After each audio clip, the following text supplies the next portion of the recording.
c'est vrai que j'allais dire, plus préoccupant, on va dire, pour tout ce qui est tertiaire. Et donc l'objectif du gouvernement, c'est quoi?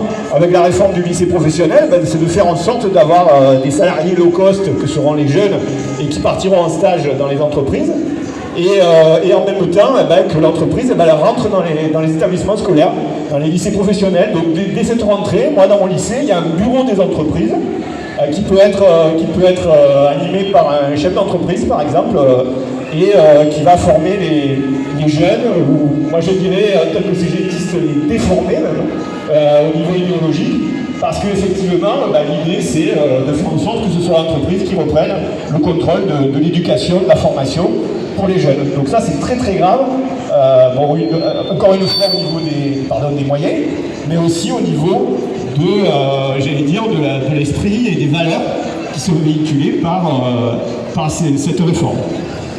Donc voilà, alors deuxième sujet qui nous impacte aussi beaucoup dans l'éduc, c'est ce qu'on appelle le pacte. Alors le pacte, j'imagine que vous ne savez pas ce que c'est. Ben, moi je vais vous expliquer en peu de mots, c'est-à-dire que Gabriel Attal, c'est un bon communicant, il n'arrête pas de dire sur les plateaux de télé qu'on a été revalorisés, nous les profs.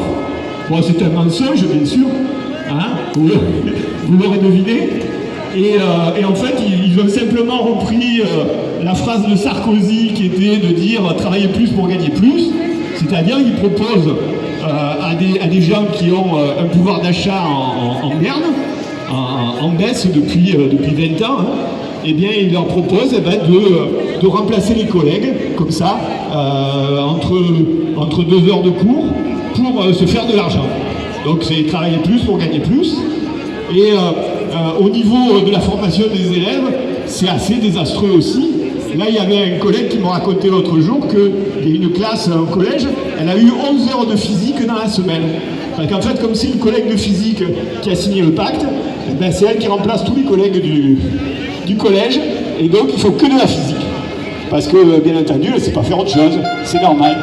Et donc ça aussi, en termes d'apprentissage pour les élèves, et puis en termes d'organisation des établissements, c'est assez désastreux aussi. Donc voilà, et tout ça avec un vernis qui est le vernis, soi-disant, de la revalorisation. C'est quand même un mensonge éhonté. Voilà. Ah, mais j'allais dire, quelques applaudissements de performance, la première prise de parole déambulatoire de l'éducation. On va se quitter avec un petit morceau de musique pour l'instant, on se retrouve à la fin du boulevard.